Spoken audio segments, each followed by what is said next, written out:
È il momento della rubrica PD Informa. Oggi abbiamo incontrato l'onorevole Rodolfo Viola. Vediamo il servizio.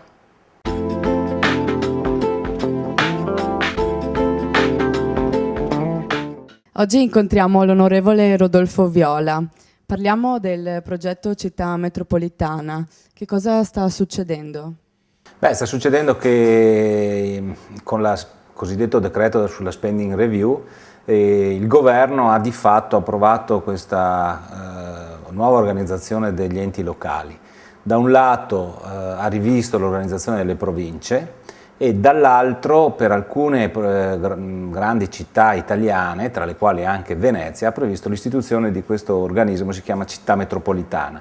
Le città metropolitane esistono in tutto il mondo e di fatto rappresentano aggregazioni di territori molto vasti, si pensi insomma a Londra, a Parigi, a New York, solo per citarne alcune, e come dire, l'idea di un'organizzazione su area più vasta dei territori. Oggi c'è la preoccupazione che di fatto questi territori perdano di autonomia e diventino una sorta di periferia molto marginale della città di Venezia. Non è così, basta leggere approfonditamente la legge per capire che non è così, anzi io sono convinto che sia un'occasione irripetibile per dotare di maggiore autonomia il territorio del Veneto orientale nel suo complesso e naturalmente dentro questo, per il ruolo che ha, la città di San Donat di Piave. Ecco, la riorganizzazione è sicuramente un cambiamento molto grosso. Quali possono essere i vantaggi nello specifico e quali gli svantaggi più grossi con l'attuazione di questo progetto?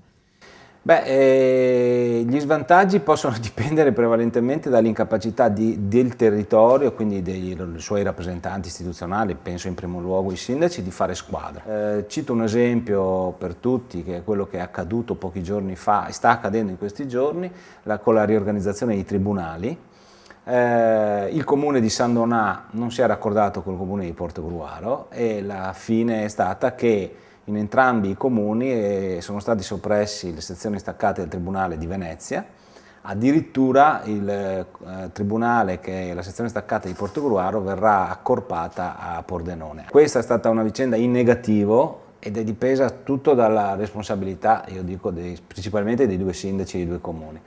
Dentro invece la riorganizzazione della città metropolitana, proprio per come è impostata la norma, c'è la possibilità per il territorio del Veneto orientale di strutturarsi in maniera anche autonoma rispetto alla città principale, perché questo territorio ha un grado di autonomia dedicato dalla legge regionale 16 che dice che il Veneto orientale è una parte del territorio regionale che è dotata di autonomia e di capacità decisionale. Da parte vostra, come rappresentanti del Partito Democratico, ci sono delle proposte, degli elementi di maggiore importanza che intendete sottolineare in merito al progetto Città Metropolitana? C'è una questione che ho in qualche misura evidenziato nelle cose che ho detto prima. Una parte del dispositivo prevede che il nuovo statuto possa prevedere la possibilità per singoli comuni o comuni associati, come è il caso di comuni associati nella legge 16, di essere dotati di un grado di autonomia e di funzioni da parte della città metropolitana. Insomma, rientrerebbe dalla finestra quello che non siamo riusciti a far entrare dalla porta, cioè un'autonomia del Veneto orientale.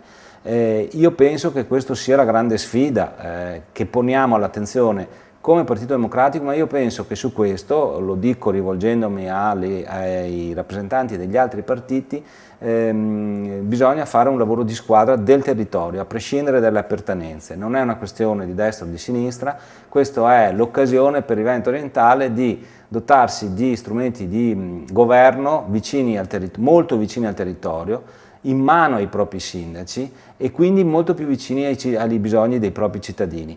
Questa è l'ultima, penso, occasione, è un'occasione straordinaria che ci è stata data da questo governo, quasi imposta, e quindi vale la pena di essere sfruttata.